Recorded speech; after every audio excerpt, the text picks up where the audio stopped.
갑자기 구글 광고에 내가 얘기했던 게 뜨고 음모론이 아닌 것 같거든요? 실제로 이번에 2025년 1월에 애플 시리 도청 사건에 합의가 됐어요. 중국 같은 경우도 뭐 이거 음모론이기는 합니다만 이야기만 해도 공안이 다음날에 찾아오고 이거는 사실 음모론이라고 하기에는 프라이버시가 좀 존중받아야 하는 이유는 어떤 것들이 있어요? 바로 옆 나라에서는 황금방패라고 모든 데이터를 다 검열을 하기 시작하고, 그렇게 가버리면 사회는 안정적일 순 있겠죠. 하지만 이제 개인들 입장에서는 말할 생각도 나지 않는 지경이 될 수가 있어요.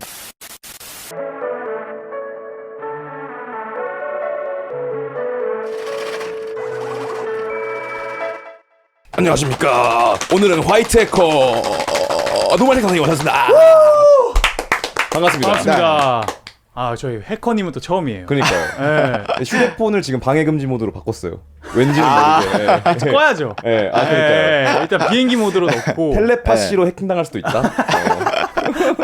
저희가 사실 오늘 노말팅님을 모신 이유가 요즘 저희가 예전에도 얘기를 한번 한 적이 있는데 그 프라이버시랑 시큐리티, 그러니까 보안 요런 거에 대해서 저희가 이야기를 많이 다루면서 그 텔레그램 CEO가 그때 체포가 되었을 때 저희가 이거 어떻게 해야 되느냐.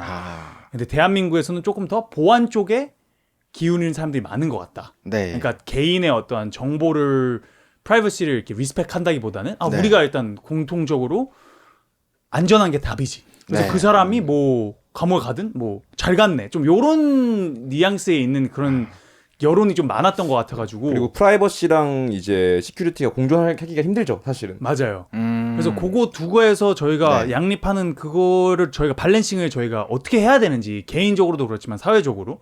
근데 그거 전에 일단 화이트 해커가 어떤 건지 잘 생소하신 분들도 있으니까 노말팅님이 화이트 해커라는 뜻이 뭔지 조금 한번 설명을 한번 부탁드릴게요.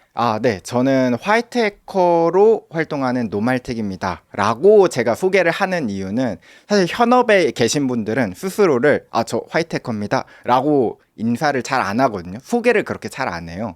조금 낯간지럽기도 하고 뭔가 좀 뭔가 안녕하세요 영웅입니다, 뭔가 히어로입니다 라고 말하는 것처럼 뭔가 그게 조금 해커라는 단어가 그렇게 된 것 같아요. 저도 직업 물어볼 때 래퍼라고 하는 게 꽤 조금 힘들기는 해요.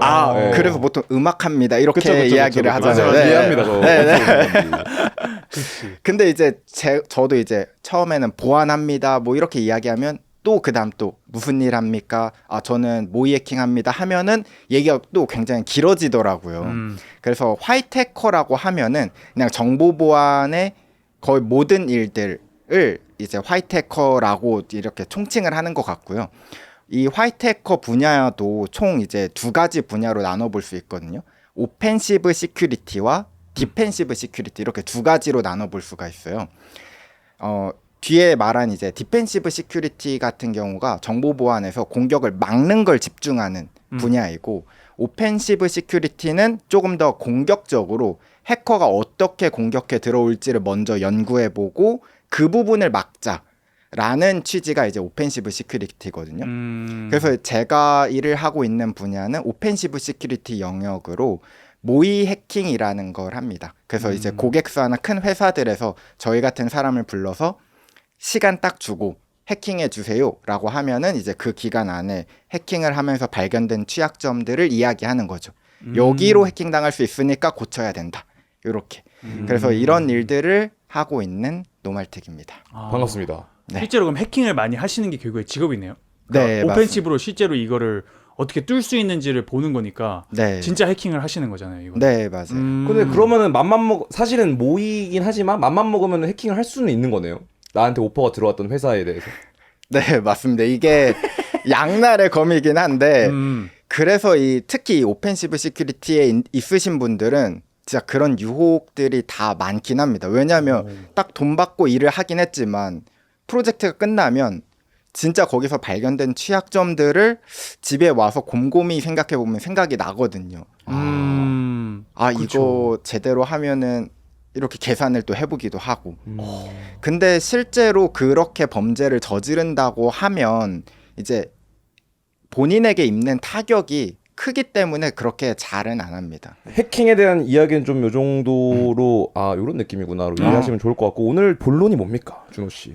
그래서 아까 처음에 말씀드렸던 것처럼 그 이런 지금 기저에 이런 게 깔려 있는 것 같아요. 저희 나라에서는 너가 왜 프라이버시가 뭐가 중요해? 너가 이상한 불법 일 하는 거니까 이게 캥기는 거지. 도둑이 제발 저리는 거지. 이거 찔려서. 너가 네. 찔리니까 아니 뭐 나는 청렴하니까 뭐 내 데이터 가져고 상관없어 나는 뭐 이걸로 해서 뭐 안보가 높아진다면 좀 요런 게 깔려 있는 것 같거든요. 아니면은 이제 그 정반대. 이게 좀 되게 네. 극과 극으로 계속 바뀌는 것 같은데 여기서 저도 항상 고민하거든요. 결국에 무슨 취지를 택해야 되는지.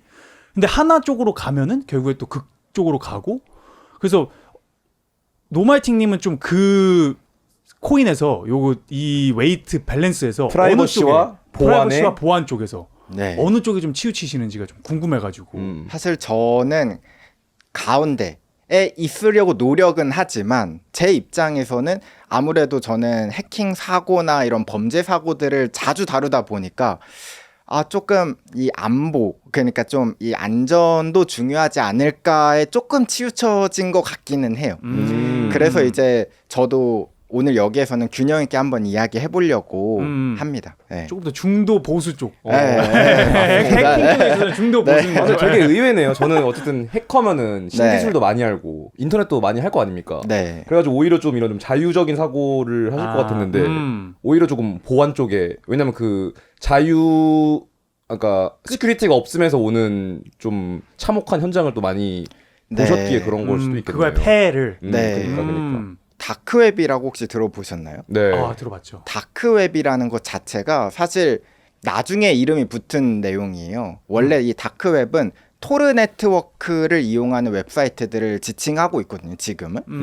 근데 이 토르 네트워크도 처음에 우리 범죄자들을 양성해야겠어. 범죄자들을 위한 소굴을 만들어야겠어 하고 만들어진 곳이 아니라 미국 해군에서 처음에 1900년 그 인터넷이 막 나오던 당시에는 인터넷의 보안이라는 게 별로 없었어요.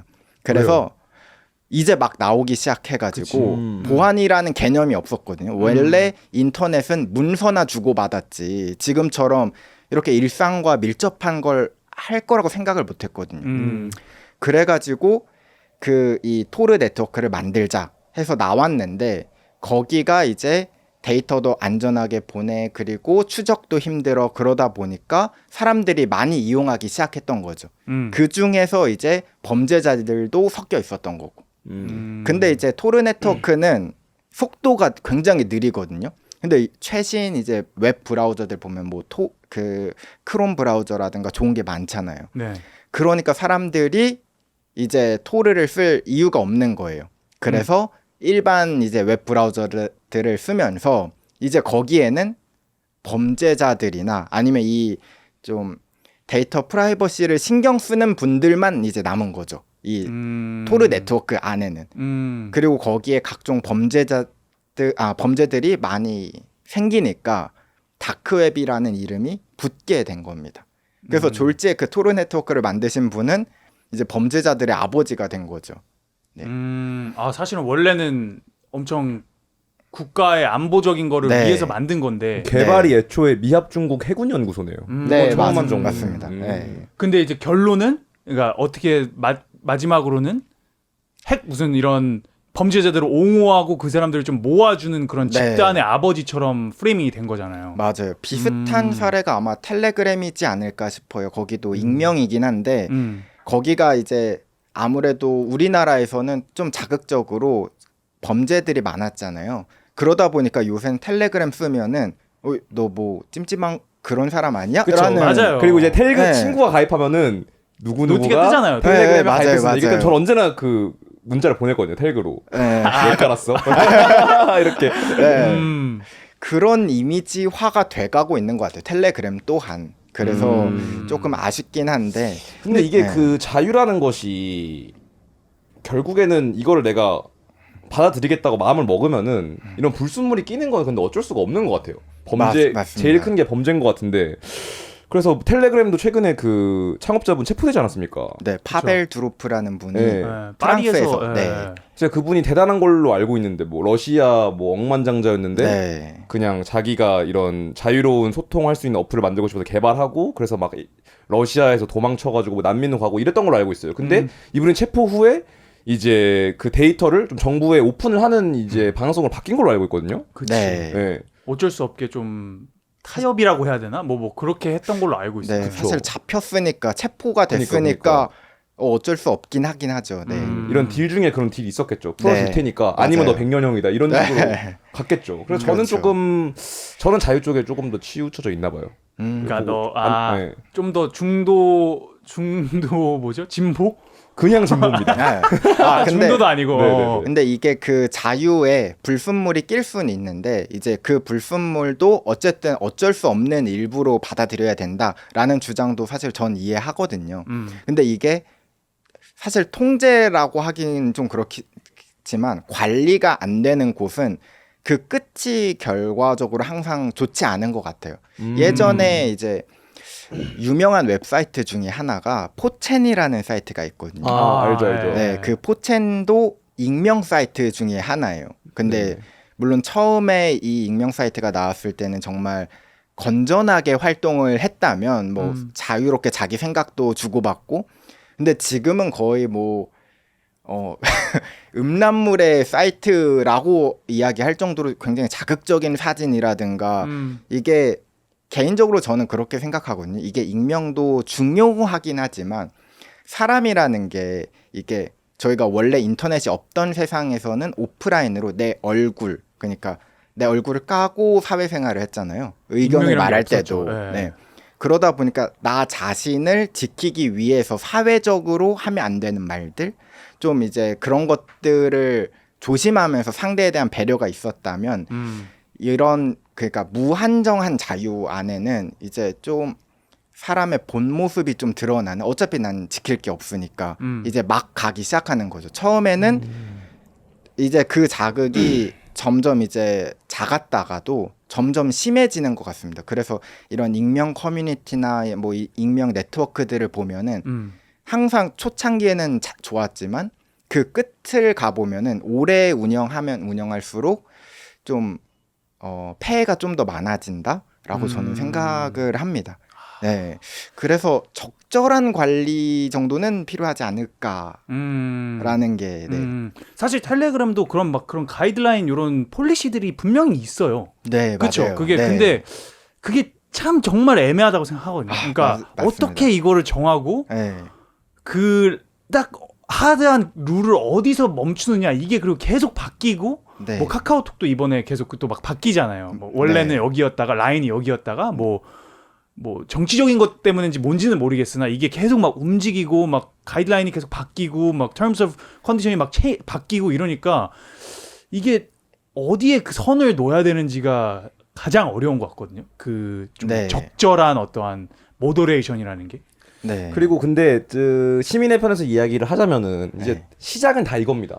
뭐 아동 이런 성착취하는 영상을 금지해야 됩니다. 맞아요. 아니면은 테러리즘을 막아야 된다. 이런 네. 식으로 모두가 납득할 수 있는. 이거 반대하면 이상한 사람 같잖아. 아 맞아요. 미친놈, 맞아요. 이거 너 맞아요. 이런 거 보는구나. 이런 거 같단 말이에요.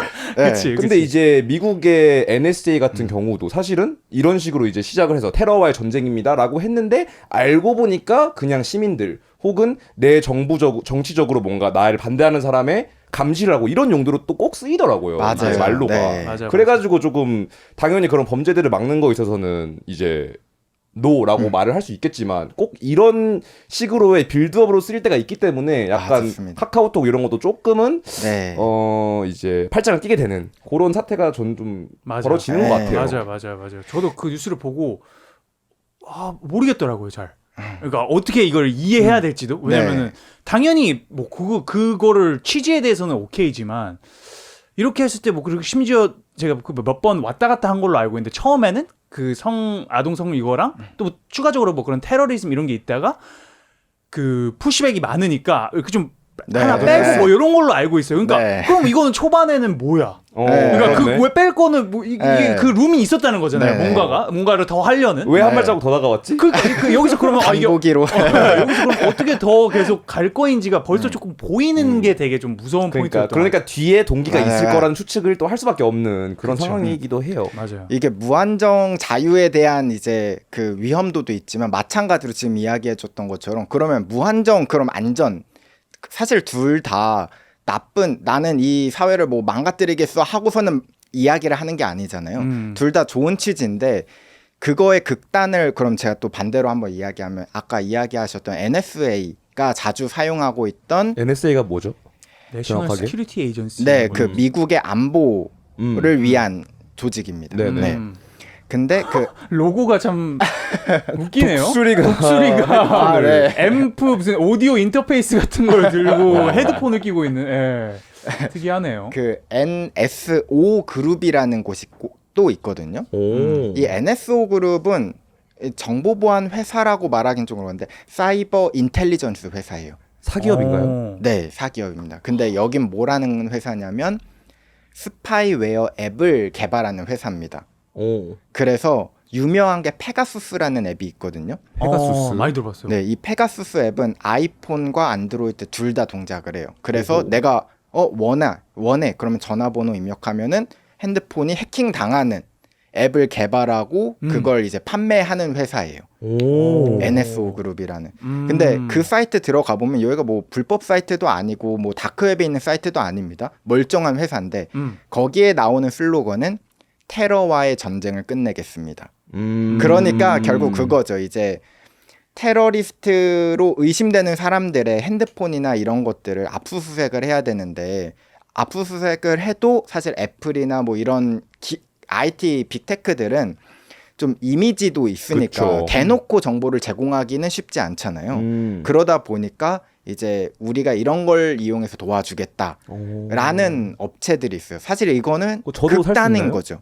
네. 얼마 근데 정도 이게 아마 기준이 또 있을 거예요. 그러니까 그들 안에서 합법적이다라고 판단을 해야 아마 판매가 이루어질 거예요. 그러니까 이제 판매 전에 이제 경위를 써야 되는군요. 네, 맞습니다. 어디에 어떻게 사용할지. 전 여자친구 뭐 문자 이런 보고 것들. 싶다 이런. 네, 그러면 농담입니다.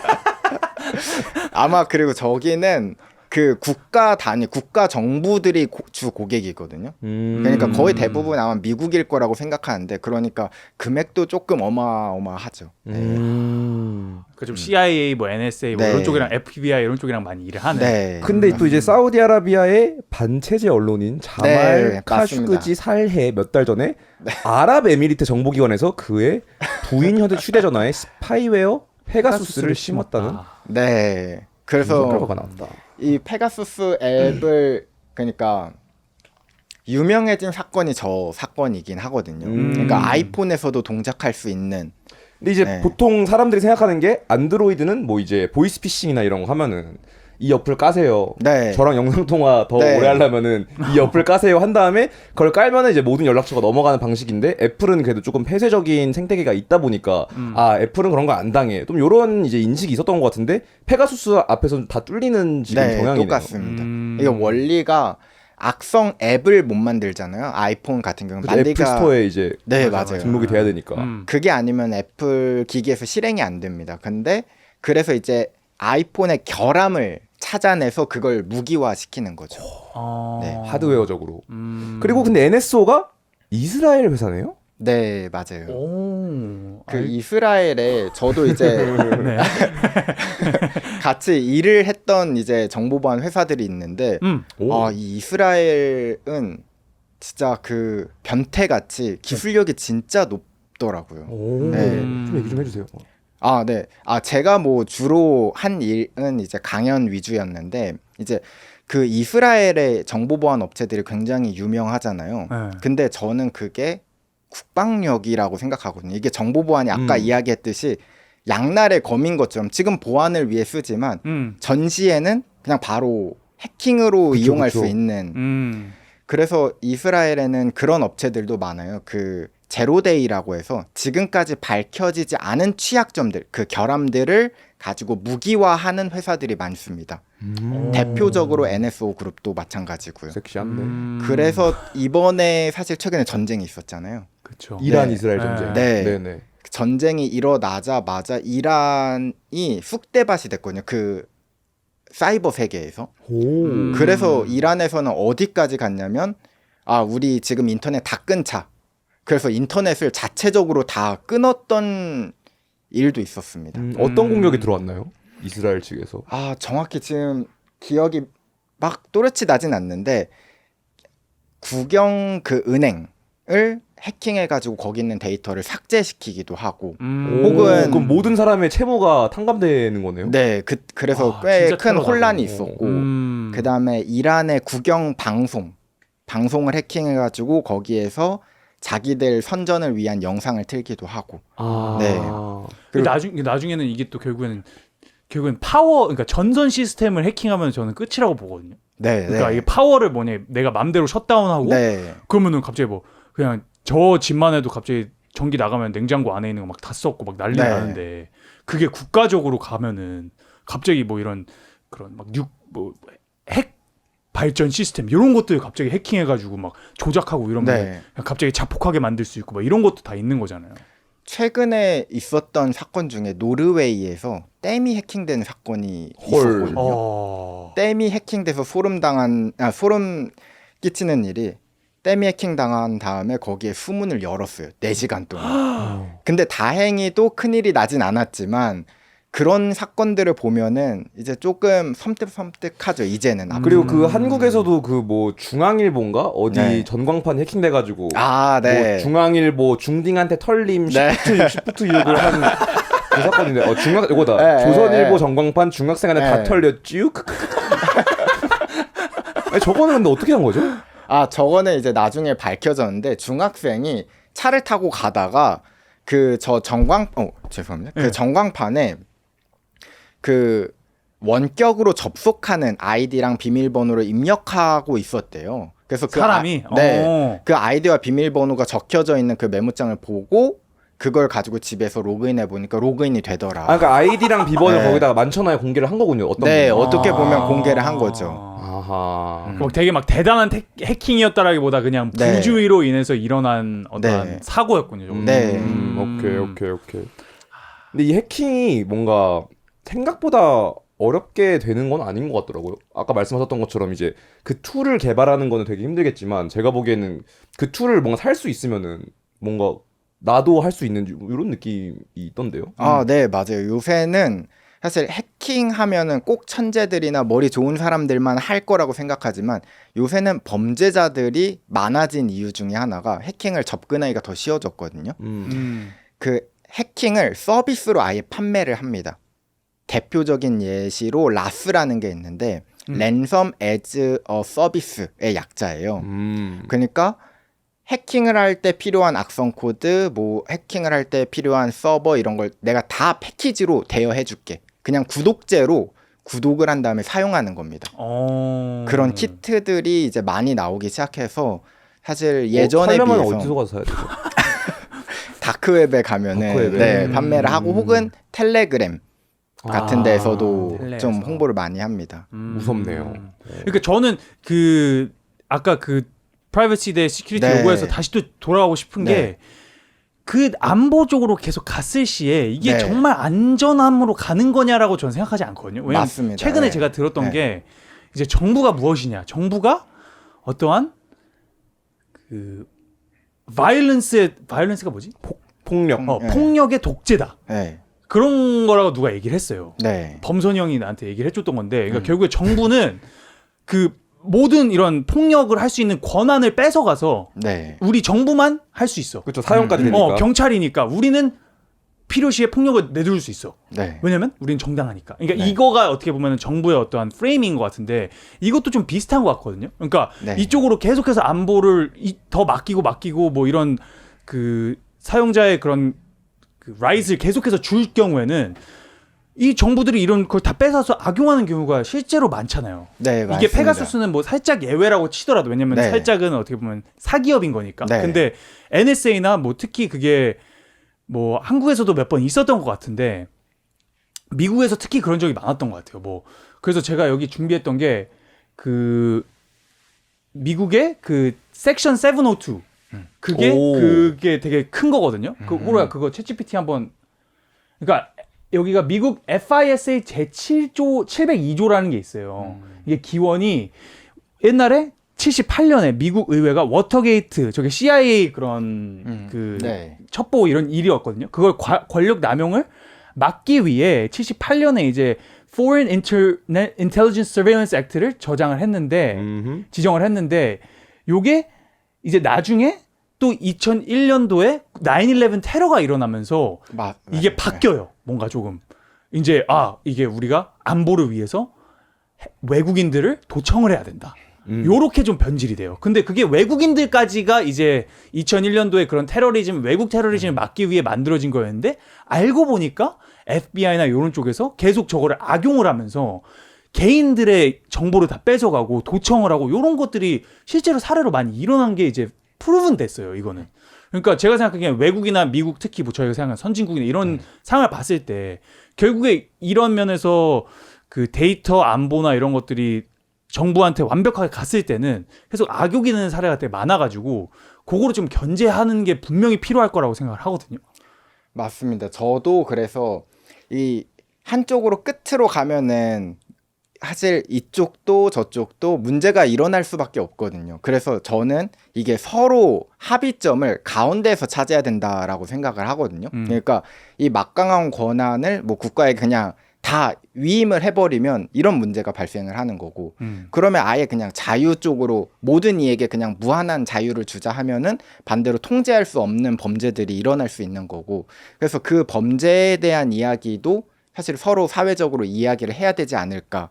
그래서 저는 개인적으로 그 NSA에서 조금 더 나아갔던 것 중에 하나는, 물론 이 9.11 테러라는 조금 큰 가슴 아픈 사건이 있긴 했지만 그 이후부터는 이제 앞으로는 이런 범죄들을 사전에 예방하겠다라는 마음으로 일어날 수 있는 가능성을 염두에 가지고 다 이제 도청을 하기 시작했잖아요. 사실 거기서부터는 문제가 생길 수 있다라고 저는 생각을 합니다. 근데 이제 텔레그램에서 최근에 있었던 사건, 그런 이런 성범죄라든가 이런 걸 추적하기 위해서 이제 다 같이 사회적 합의로 자, 이 사람의 신원을 추적해줘 해서 이 찾는 것까지는, 그러니까 사고가 발생한 이후에 범죄를 관리하기 위한 목적의 그 컨트롤은 필요하지 않을까. 제가 생각하는 중간의 합의점은 거기이긴 하거든요. 근데 물론 이건 제가 정답이 아닐 수 있기 때문에 서로 이제 이야기를 해서 조절해야 되는 부분이지 않을까라는 생각을 합니다. 그 이제 말씀 들어보니까 뭐 비단 한국뿐만 아니라 이스라엘에서도 이제 그런 분들 상대로 강연을 하고 전 세계적인 이런 보안대 프라이버시의 이 저울이 나라마다 좀 다른 것 같거든요. 맞아. 제가 생각하기에 미국 같은 나라는 이제 프라이버시 CCTV 설치하면 되게 안 좋아하고 개인의 자유를 좀 중시한다면은, 뭐 반대로 한국 같은 경우는 이제 조금 보안에 치우쳐진 분위기인 것 같은데, 노말팅님도 봤을 때 좀 전 세계적으로 봤을 때 한국이 좀 그런 쪽에 가까운 것 같은지가 궁금해요. 네, 맞는 것 같아요. 제가 볼 때도 한국은 그래도 좀 정의 구현이라든가 혹은 뭐 이런 범죄에 대해 되게 민감한 것 같아요. 참교육? 네, 맞아요. 그래서 범죄자들을 그냥 내비둔다라는 거에 대해서 굉장히 좀 분노가 강하죠. 맞아. 그래서 뭐 물론 데이터 프라이버시도 중요하긴 하지만 지금 이 범죄자를 빨리 색출해가지고 처벌을 해야 된다. 뭐 이런 게 좀 더 강하기 때문에 CCTV도 어느 정도로 좀 허용하는 거고 그렇지 않을까. 근데 이 그 해킹 범죄자분들이 잡혀도 감옥을 잘 안 가더라고요. 아 그래. 그 레오나르도 디카프리오 나온 영화 뭐냐? 캐치미 부시 아. 그거나 아니 그거는 뭐 사실 해킹은 아니긴 한데 네. 그리고 말론이라고 최근에 그 아시아계 학생이 있었는데 그분이 뭐 크립토 웨일에 몇 천억을 털어가지고 굉장히 방탕한 생활을 하다가 잡힌 분이 있거든요. 근데 그분이 뭐 6개월인가 1년도 안 살고 나와가지고 이제 그런 저런 정보 회사나 국가에서 운영하는 그런 데서 이제 일하는 조건으로 출소를 시켜주더라고요. 그 사건은 제가 최근에 있었다고 하셨는데 그건 네. 제가 들어보진 못했거든요. 근데 옛날에는 그런 게 확실히 있긴 했어요. 이제 해킹을 기술적으로 다루는 분들이 애초에 그렇게 많지 않다 보니까 범죄가 어떻게 보면 하나의 커리어가 되는 때였거든요. 근데 요새는 기술력도 좋고 윤리의식도 강한 사람들이 많다 보니까 굳이 요새는 범죄자들을 채용하거나 함께 하진 않습니다. 그래서 좀 이 업계에서도 좀 블랙 해커로서의 경력이 있다. 그러면 진짜 커리어가 그냥 단절됩니다. 왜냐면 믿지 못하는 사람으로 이제 생각을 하기 때문에. 왜냐면 최근에는 해킹 실력이 진짜 뛰어나도 이걸 증명할 수 있는 길이 해킹 대회도 있는 거고 만약 내가 진짜 해킹 실력이 뛰어나면 그걸 가지고 그 버그 바운티라는 제도도 있어요. 그러니까 이제 돈을 원하면은 많이 벌 수도 있는 환경이 구성이 되어 있거든요. 그러다 보니까 굳이 뛰어난 해커들이 그렇게 안 좋은 길로 빠지는 경우는 좀 적은 것 같고요. 좀 이제 애매한, 좀 어떻게 보면은 한 평범한 해커들이 범죄에 좀 더 참가하는 경우가 많죠.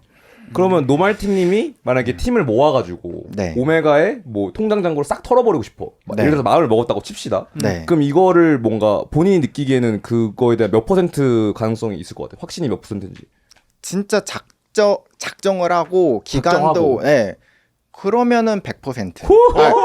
작정을 하면. 네. 와, 어떻게 할 것 같아요?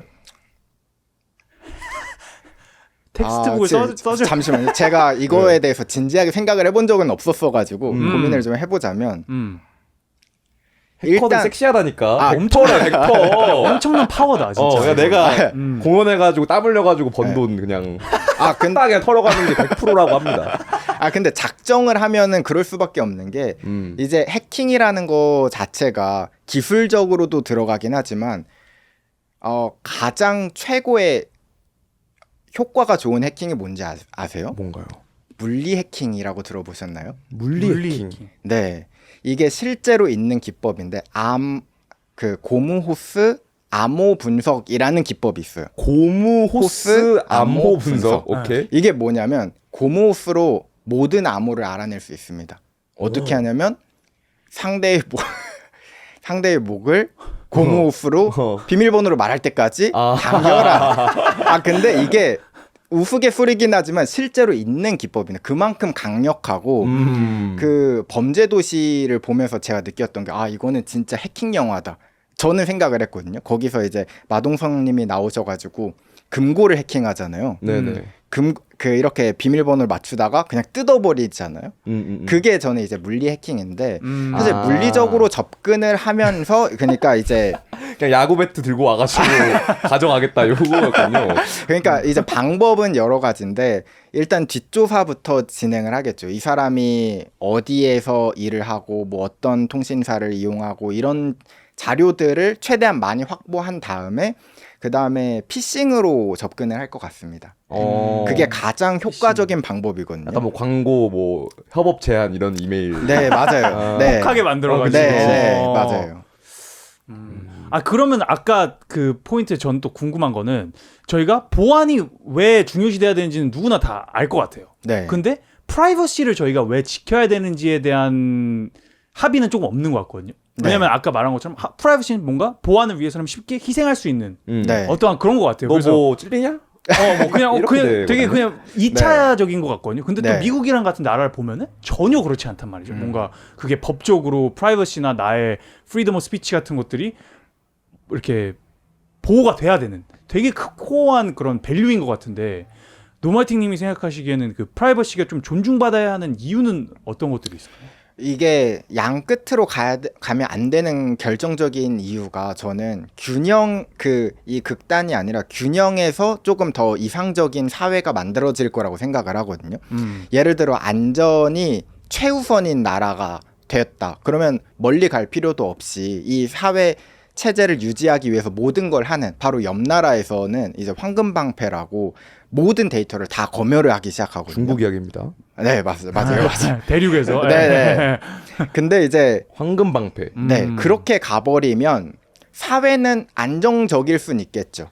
하지만 이제 개인들 입장에서는 내가 보내는 모든 데이터들을 누군가는 열람할 수도 있고 혹은 이게 문제가 될 수 있다라고 생각을 하면 말할 생각도 나지 않는 지경이 될 수가 있어요. 나중에는. 맞아요. 그러니까 정신을 해킹해버리는. 네. 왜냐하면 그렇게 안 하다 보면은 내가 이런 생각이 들지 아예 않을 정도로 세뇌가 될 수 있는 그러다 보면 사회가 딱 이렇게 경직이 되고 그게 더 거기서 좀 더 일어나면 부패가 이제 거기서 일어나지 않을까. 그래서 적절히 이제 자유, 데이터 프라이버시에 대한 사회가 좀 움직일 수도 있어야 되는데 또 너무 많이 움직이면은 이 사회가 유지가 안 되는 거고. 그래서 이 중간이 가장 중요하지 않을까라는 생각이 듭니다. 그래서 데이터 프라이버시는 그런 목적으로 저는 중요하다고 생각을 합니다. 프라이버시 이게 진짜 좋은 포인트인 것 같아요. 뭔가 프라이버시를 규제를 해서 극한까지 가다 보면은 그 사람이 머릿속에 갖고 있는 사고까지 규제가 되기 때문에 네. 사회가 경직적이게 될 수밖에 없고 네. 그러면 뭔가 한 명의 컨트롤에 넘어가기가 너무 쉬운 거잖아요. 그렇지. 좀 더 네. 공산 쪽으로 가기가 쉬운 네, 거죠. 맞아요. 그렇죠, 네. 그렇죠, 그렇죠. 아 너무 좋은 포인트인 것 같아요. 네. 그냥 개인적인 레벨에서 나의 사고가 막혀지는 거 그거를 저는 제일 주의하고 싶거든요. 어쨌든 네. 창작성이라는 것이나 어떤 맞아요. 새로운 가치들을 저희가 만들어낼 때 되게 중요한 거잖아요. 일단 자유에서 내가 만들어낼 수 있는 어떠한 그런 네. 새로운 가치나 뭐 기회들 이런 네. 것들이 뭔가 단절이 되다 보니까 그게 제일 무서운데 그런 의미에서 또 이번 주 숙성된 이야기 라프로이그. 네. 그런 면에서 저 유튜브 하시잖아요, 노말팅님이. 네. 또 관련 해커 유튜브. 해커 유튜브를 하고 계세요. 구독자 몇 명? 14만이십니다. 아, 네. 굉장히. 해킹한 거 아니죠? 근데 제가 네. 듣기로는 유튜브를 운영하시는데 비슷한 의미에서 애로 사항이 좀 있으시다고. 네. 어떤 애로사항이 있으십니까? 사실 제 채널이 구독자를 나름 열심히 제가 모으긴 했지만 좀 유튜브 측에서 미움을 받는 채널이거든요. 오. 제가 과거에 운영을 해오면서도 늘 느꼈던 게 항상 이제 근데 특히 과거는 저도 좀 반성하는 면이 없지 않아 있긴 하지만 제가 올렸던 영상들 대부분이 이제 경고를 먹거나 혹은 제재를 받았던 적이 많아요. 노딱. 네, 맞아요. 그리고 재작년인가 그때는 제 채널이 없어지기 직전까지도 갔어요. 2번까지 연속으로 받아서. 왜요? 제가 다뤘던 주제들이 보통 어떤 거냐면 옛날에는 해킹 기술들을 좀 사람들한테 이거 그렇게 어렵지 않다 직접 보여주면서 이제 튜토리얼 알려주는 그런 영상들을 많이 만들었었거든요. 근데 이제 그런 영상들이 좀 위험하다고 보시는 분들도 계신 것 같아요. 해킹을 이렇게 공개적으로 이야기를 하면 안 되지 않냐. 그래서 저는 이제 그 부분을 고려하지 못했던 건데 생각해보면 억울했던 거는 해외에는 저랑 똑같은 주제로 제가 다루고 싶었던 기술들을 보여주는 영상들이 많거든요. 네네. 근데 그거를 똑같이 한글로 바꿔서 제가 올리면 삭제가 되는 거예요. 그럼 이건 오. 사실 유튜브 코리아의 네. 그 권한이거든요. 네, 저는 그래서 이게 정책이 다르구나라는 걸 그때 느꼈습니다. 네. 유튜브 코리아를 해킹해버려? 아유 위험한 말씀. 죄송합니다. 저희 노란색부터요. 안 돼요. 농담입니다. 네. 아 근데 그게 되게 재밌네요. 그 네. 유튜브 미국이랑 유튜브 코리아 안에서도 이 차이가 있어. 그 보안과 프라이버시에 대한 밸류 저지먼트가 다르다는 거잖아요. 네. 이 해킹에 대해서 이야기하는 거를 외국보다 우리나라가 조금 더 부정적으로 보는 것 같긴 합니다. 그래서 멀지 않게 제 친구도 저한테 가끔 그런 이야기 하거든요. 해킹을 왜 연구하고 왜 해킹을 왜 공부하고 그러냐. 애초에 그러지 않았으면 해킹이 없을 텐데 라고 이제 장난으로 이야기를 하는데 그렇게 생각을 하시는 것 같아요. 이제 제가 해킹을 많이 알리고 좀 공유하는 것 자체가 위험할 수 있다. 애들이 보고 따라한다. 이렇게 보고. 좀 이런 쪽은 어때요? 이게 그 해킹을 좀 보이스피싱 조직이나 좀 네. 이런 이제 사회적으로 규탄받아야 될 대상을 상대로 하면은 또 한국 여론 굉장히 좋거든요. 아 유튜브 코리아에서 이제 알고리즘 부스팅까지. 뭐 학폭한 친구 인스타 네. 해킹 막 이런 거는 조회수 정말 나와요. 그렇긴 하지. 골드 버튼 바로 나옵니다. 제가 볼 때는. 기획을 들이자면 좀 그런 쪽이 괜찮지 않나. 아 근데 이게 생각이 드네요. 해킹이라는 것 자체가 그 예전에 제가 그 피싱 사이트를 해킹해서 그 영상을 올린 적이 한 번 있어요. 근데 그것도 가감 없이 그냥 잘립니다. 네. 예전에 이제 제가 피싱 사이트 주소 가끔 문자를 받잖아요. 근데 네. 그때 이제 일을 하다가 좀 여유가 있어가지고 이 주소 한번 들어가 볼까 해가지고 이제 그 주소에 있는 사이트를 한번 털어본 적이 있는데 거기에 이제 한국인 털어본 적이 있는데 그냥 뭐 주머니 털듯이. 근데 꽤 오래 전이고 거기에 이제 한국 개인 정보들이 꽤 많았어요. 그래서 제가 이거는 사회적으로 좀 이슈가 있을 수 있겠구나 해가지고 제가 이제 그걸 영상으로 만들어가지고 올렸는데 섹시하다. 네, 당연히 이제 잘리게 됐죠. 그래서 이거는 뭐 불법 사이트를 해킹하든 뭐 도박 사이트를 해킹하든 이게 범죄로 비춰질 수 있는 것 같습니다. 네. 근데 이제 그 썸네일에 빨간 글자로 보이스피싱 총책 해킹해버렸습니다. 점으로 해야 된다니까요. 그러면 괜히 안 당해요. 네. 네. 그러면은 뭐 딴 얘기긴 한데 어쨌든 뭐 중국도 있고 북한도 있고 한국도 있고 이런 여러 가지 나라들이 있잖아요. 네. 여러 가지 나라들 있잖아요. 동북아시아에 많이 있죠. 200 몇 개 네. 있잖아요. 근데 한국의 그런 좀 해킹 레벨이 좀 다른 나라들에 비해서 어느 정도 레벨인지가 좀 궁금하네요. 그런 사이버 정보전으로 갔을 때 우리 한국 대표들은 엣지가 어느 정도 있는지. 너 이거 너무 궁금한 게 사실 제가 외국으로 이제 이민을 갔을 때도 대한민국에서 인터넷 속도는 넘버 원이란 말이죠. 네. 그때 인터넷 속도는 빨라. 네, 제가 그때 당시에도 뭔가 캐나다는 왜 이렇게 느려? 다운로드가 말이 안 되고 내가 한국에서 누렸던 그런 인터넷적인 디지털적인 것들이 되게 어드밴스 되어 있는 거구나 많이 생각을 했거든요. 네. 그리고 또 뭐 북한 해커들도 전 세계적으로 되게 유명하고 해서 네. 궁금합니다. 이 답이. 우리나라가 어느 정도 급일지는 이게 명확히 객관적으로 지표가 나올 수 없는 부분이 이 북한이 유명한 이유는 북한은 뒤도 없이 해킹을 하거든요. 예를 들어서 우리나라는 우리 어디 해킹하겠습니다. 이거 자체가 혹은 해킹 부대를 육성하겠습니다. 자체가 외교 문제가 되는데 북한은 이미 다 알고 있고 뭐 한 번 더 걸려도 사실 개의치 않거든요. 쿨하네 오히려. 네, 그러니까 더 이제 많이 알려진 거고 우리나라나 특히 이제 미국 이런 외교를 하는 나라들 어떻게 보면 정상적인 나라들은 그런 거 자체를 조심할 수밖에 없기 때문에 하네요. 그렇죠. 그 지표가 나올 수가 없는데 제가 생각하기에 지표는 두 가지로 한번 보면은 첫 번째가 해킹 대회. 이제 데프콘이라고 유명한 세계 해킹 대회가 있어요. 네. 그런 데에서 이제 한국인들이 이제 그래도 좋은 성과를 내고 있기 때문에 저는 그 세계적으로 보면은 기술력이 그래도 높은 편에 속한다라고 저는 생각을 하고요. 다만 아쉬운 건 두 번째는 정보보안 산업의 크기거든요. 제가 이스라엘 이야기하면서 그 정보보안 산업이 이스라엘은 엄청 발달을 했거든요. 그러다 보니까 확 최근에 전쟁에서도 느꼈던 그 체감되는 국방력 차이가 거기에서 오는 것 같은데 아직 우리나라에서는 이 정보보안 산업 자체가 규모가 크지 않거든요. 그럼 이게 어떤 문제냐면 정보보안 산업 자체가 크지 않은데 인재들은 많잖아요. 기술력이. 그렇죠. 그럼 그분들이 여기 안 있는 거죠. 스카우트 돼가지고 가죠. 실리콘밸리 많이 가시더라고요. 그렇죠. 그러다 보니까 이게 그럼 우리나라가 높은가 낮은가를 이야기하기가 조금 애매하긴 합니다. 그러니까 인재는 많은데 여기에 머물진 않으니까 그럼 이걸 높다고 해야 될까 낮다고 해야 될까 그런 좀 개인적으로 이런 은밀한 오퍼가 온 적은 없었나요? 어떠한 회사나 개인한테서. 사실 저는 유튜브를 운영하다 보니까 그런 메일들을 꽤나 많이 받거든요. 오, 제대로 짚었다. 예전에 한 1년 전이었나? 이제 저한테 제가 모의 해킹이라는 일을 하는데 네. 고객사에서 이제 해커처럼 해킹을 하고 취약점을 찾는 일이잖아요. 저한테 그런 일이 들어온 거예요.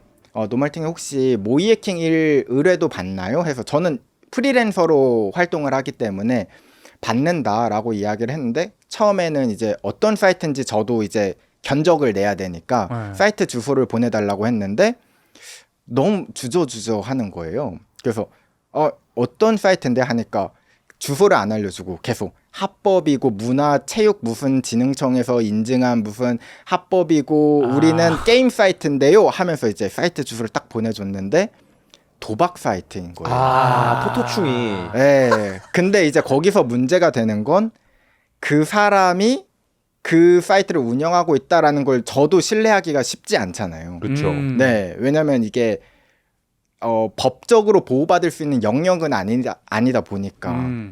근데 이제 거기서 똑같이 모의 해킹을 해달라. 단가는 더 많이 부르겠다. 이런 사례들도 있었고. 그런 거는 조금 얘기하기 조금 그러면 그럴 것 같고. 원래 액수보다 몇 배 정도였는지. 한 5배 정도. 네. 와. 그러니까 이래가지고 이게 블랙 해커로 빠지는 거예요. 진짜. 도박 프리미엄이 5배면 맞아요. 와. 근데 이게 거기에서 저는 어차피 유튜브도 활동하고 좀 외부적으로 활동할 생각이 있었기 때문에 이게 저는 나중에 제 발목을 잡을 거라고 생각을 해서 유튜브만 아니었으면은 좀 더 진지한 고민을 했겠죠. 근데 하지만 해볼 수는 있죠. 네. 네, 근데 저는 이제 당연히 제가 생각하는 미래보다 가치가 없다고 생각을 해서 넘어갔지만 보통 거기에서 시작되거든요. 왜냐면 똑같이 모의 해킹이고 뭐 단가가 좀 더 센 특별한 곳이구나. 근데 거기에 한번 엮이게 되면 빠져나올 수가 없습니다. 그렇죠. 주변에 좀 그런 분들도 있나요? 혹시? 제 직접 다이렉트인 분은 없고 건너서 이야기를 듣기를 이제 뉴스에 나오시는 분들도 계시고 네. 어떤 게 이제 해외에 나가서 못 돌아오시는 분들이나 보통 필리핀에 좀 많이 사시더라고요. 네, 연락이 두절되거나 그런 사례들도 있습니다. 왜냐면 이게 처음에 액수가 커서 시작을 했지만 이 그 다음 거는 상대적으로 받기가 좀 더 쉽거든요. 한번 해봤으니까. 그렇죠. 근데 그렇게 한두 건씩 엮여 들어가다 보면은 이제 이게 보통 대부분 그런 업체들은 불법적인 그 좀 폭행, 그러니까 뭐라고 하지? 이걸 폭력배? 와 이제 연관이 될 수밖에 없다 그치, 보니까 그치. 네 그렇게 연결이 되는 것 같아요. 한번 술자리 한번 하다가 이제 좀 이렇게 건너 못 나와요, 아이로 그러면은. 그렇죠. 네. 쉽지 않죠 이러면. 뭐 요새 도박 사이트 해킹해달라 일처리 네. 늦어지자 프로그래머 납치한 진짜 그렇습니다. 저렇게 바로 저렇게 사이가 되긴 네. 하네요. 이거는 정말 잘하셨네요. 아, 유튜브가 네. 진짜 이거는 좋은 길로. 근데 이게 네. 진짜 이게 너무 큰 파워라고 생각이 들고 사명이 되게 깊으실 것 같아요. 그래서 제가 이제 궁금한 거는 그런 데이터나 해킹 요런 거에 대한 보안 요런 거에 대해 사명이 되게 남다르실 것 같은데 네. 그런 의미에서 개인들한테도 좀 그 메시지를 전해줬으면 좋겠거든요. 이게 개인 우리가 네. 우리 데이터를 어떻게 보호하고 이런 것들의 좀 중요성 네. 한번 네. 네. 저는 이제 정보보안 업계에 있는 사람으로서 정보보안이 정말 중요합니다. 뭐 여러분들의 데이터가 중요합니다라고 아무리 말해봤자 제가 안 업계에 들리긴 있는 해요. 사람이니까. 네, 맞아요. 근데 이제 이 개인정보가 유출당하고 자기 본인 컴퓨터가 해킹 당하는 게 저는 좀 현실적으로 개인정보는 그렇다 쳐도 그 생각을 가지고 이제 컴퓨터나 기기들을 이용하다 보면 아직 해킹을 당하지 않았을 뿐이지 한 번은 당하게 되거든요. 근데 그렇게 됐을 때 인생의 피해가 굉장히 커져요. 저는 이제 유튜브를 운영하다 보니까 연락을 또 받습니다. 피해자분들한테. 네. 아이고. 이런 해킹을 당해서 제가 얼마가 털렸고 아이고, 뭐 얼마를 잃었고 이런 얘기를 들으면 정말 극단적인 선택을 하는 걸 생각할 정도로 힘들어 하시는 분들이 많거든요. 근데 안타깝게도 그런 분들이 처음에 이제 정보 보안에 관심을 갖고 있으셨던 분들이 아니라 이제 정보 보안은 사실 남일이다. 뭐 개인 정보, 그쵸. 뭐 인터넷에서 내가 털리는 털리겠어? 거, 뭐 네. 해커가 날 노리겠어 이렇게 생각하죠. 맞아요. 근데 착각하시면 안 되는 게 해커들은 여러분들을 놀려요. 우리들을 노립니다. 어떤 식으로 노리냐면 내가 저 사람을 해킹할 거야 하고서는 막 뒷조사하고 이런 식으로 해킹하는 게 아니라 뿌리거든요. 그냥 그물에다가 먹이 뿌리듯이 악성 코드를 만들어서 쭉 뿌리고 걸리는 애들을 막 수확을 하는 것처럼 해킹을 한단 말이에요. 그래서 평소에 이제 정보보안 의식이 정말 중요한데 제가 그런 이야기를 많이 들어요. 해킹을 당하면 컴퓨터가 어떤 증상이 일어납니까? 라고 많이 물어보시는데 저희가 감기 같은 거 걸리면 뭐 기침을 하거나 콧물을 흘리거나 이런 증상들이 나타나는 것처럼 해킹도 바이러스니까 그럴 거라고 생각을 하시지만 반대로 생각하면 해커들이 악성 코드를 만들 때 티나게 만들고 싶을까요? 전혀. 네. 왜냐면 티가 나지 않게 기밀스럽게 이렇게 만들고 싶을 거잖아요. 그래서 보통 컴퓨터가 해킹을 당한 증상을 저희가 이용하다가 확인하기는 쉽지가 않아요. 그래서 애초에 우리가 중요한 건 해킹을 당하지 않는 습관을 만드는 게 중요하거든요. 근데 또 이거 이야기하면 또 똑같은 이야기다, 뻔한 이야기다인데 이게 특수 문자만 섞으면 되는 거 아닙니까? 그렇지 않습니다. 그렇지 않구나. 비밀번호 할 아, 때. 느낌표만 넣으면 되는 거 아니야? 그러면 지금 이야기를 딱 드려야겠네요. 좋아요. 첫 번째가 2차 인증입니다. 2차 인증 혹시 하셨나요, 다들? 저 저 있어요. 인스타그램 2차 인증했습니다. 지메일도 저도 했고. 네, 2차 인증은 요새 시대에는 진짜 필수거든요. 오. 왜냐하면 최근에 일어나는 해킹 수법 중에 하나가 크리덴셜 스토핑이라는 기법이 있어요. 네네. 이건 뭐냐면 다른 사이트를 해킹한 다음에 거기에 있는 아이디랑 비밀번호를 다른 데도 막 넣어보는 거예요. 이 사이트 저 사이트. 근데 보통은 우리가 비밀번호를 거의 다 똑같은 걸 쓰잖아요. 그쵸. 맞아요. 그걸 노린 게 크리덴셜 스토핑이거든요. 근데 우리가 이용하는 사이트들이 아찔한데? 한두 개가 아니라 네. 맞아요. 여러 개인데 그 사이트들 중에는 보안이 잘 안 되어 있는 곳도 분명히 있을 거란 말이죠. 그래서 저는 비밀번호는 털렸다라고 생각을 하고 아. 2차 인증은 무조건 하셔야 됩니다. 무섭다. 네. 그래서 2차 인증을 안 했다면 아마 조만간 곧 털릴 뿐입니다. 노말팅님은 네. 그러면은 계정마다 비번이 다른가요? 저는 그렇지 않습니다. 어. 그것도 질문을 많이 받는데 네.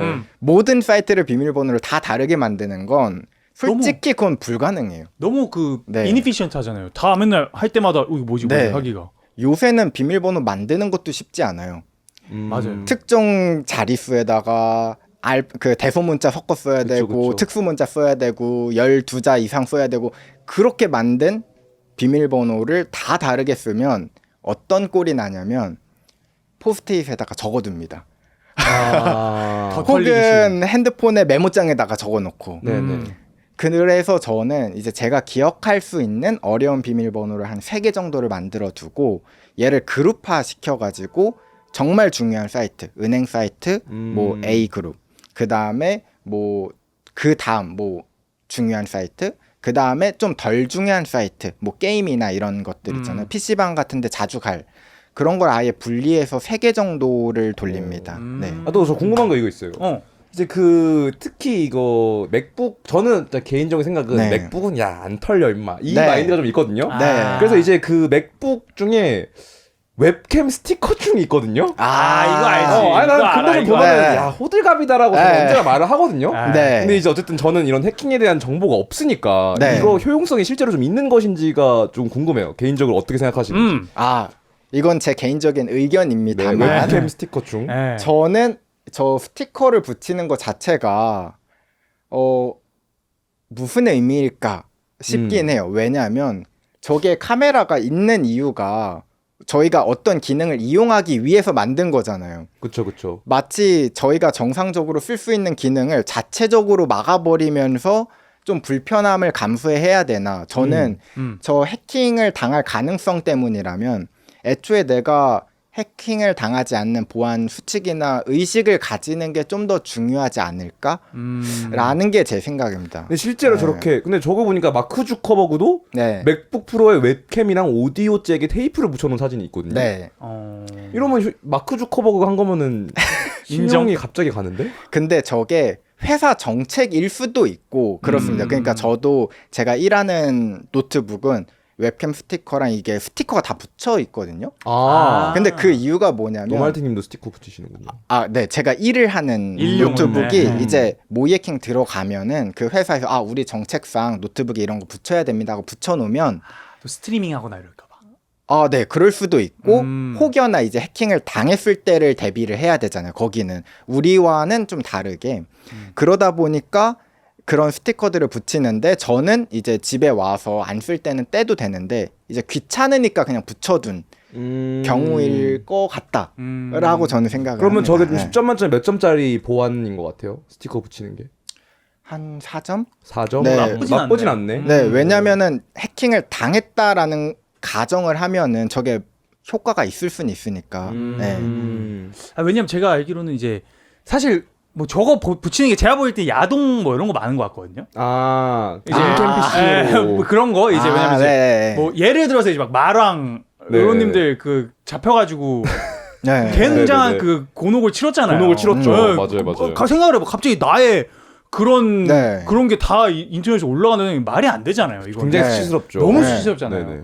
그래서 좀 붙이는 경우가 많은 것 같은데 제가 생각했을 때 아. 그러면은 일단 벌써 안 좋은 사이트에 들어갈 만한 그 가능성이 굉장히 높아요. 맞습니다. 그러니까 네. 벌써 자기 자신을 해커들의 그 무리한테 던지는 거야. 몸을. 야동 사이트. 네. 야동 사이트에 가서 벌써 이제 익스포즈를 시키는 거야 자기 자신을. 나를 해킹 해주세요. 거의 이급으로.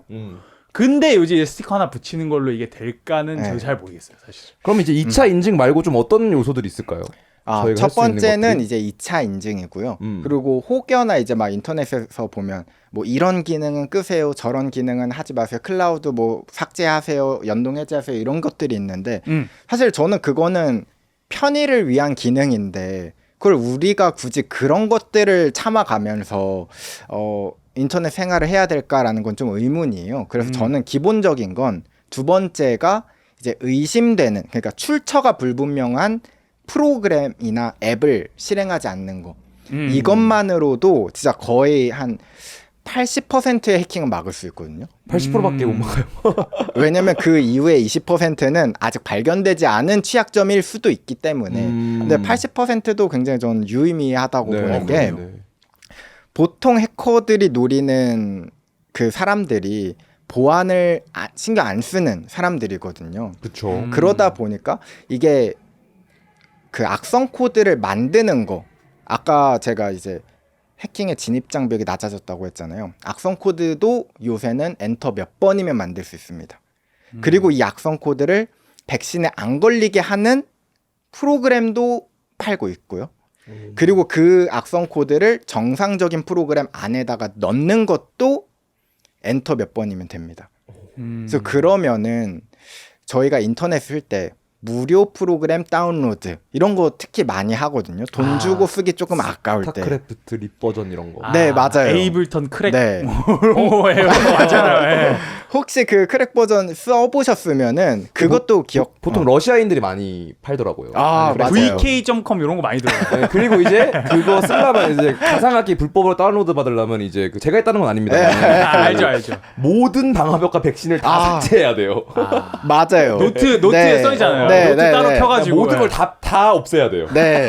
그러니까 이게 어떻게 보면은 진짜 안전한 백신이 있는데도 본인들이 다 끄고 실행을 하잖아요. 그쵸. 그러니까 그런 게 이제 어떻게 보면 보안 의식이 좀 부족한 거죠. 그래서 이게 내 컴퓨터에서 프로그램이나 어떤 앱을 실행한다는 것 자체가 어떤 의미인지 좀 알았으면 좋겠다라는 게 이제 이것이 생각입니다. 이제 보통 이제 소비자들의 뭔가 권고 사항인 것 같고 아까 네. 노말팅님이 이제 이메일로 좀 이런 피해자분들이 많이 이메일을 보낸다고 하셨잖아요. 네. 그래서 제가 생각하기에 저희가 이제 알아야 될 거는 그럼 이제 해커들이 보통 어떤 방식으로 이분들한테 접근해가지고 해킹을 당하는지를 저희가 알아야 다음에 이런 것이 왔을 때 예방을 할 수 있을 것 같거든요. 네. 근데 그거는 연장선에서 가야 될 것 같습니다. 예스. 아, 네.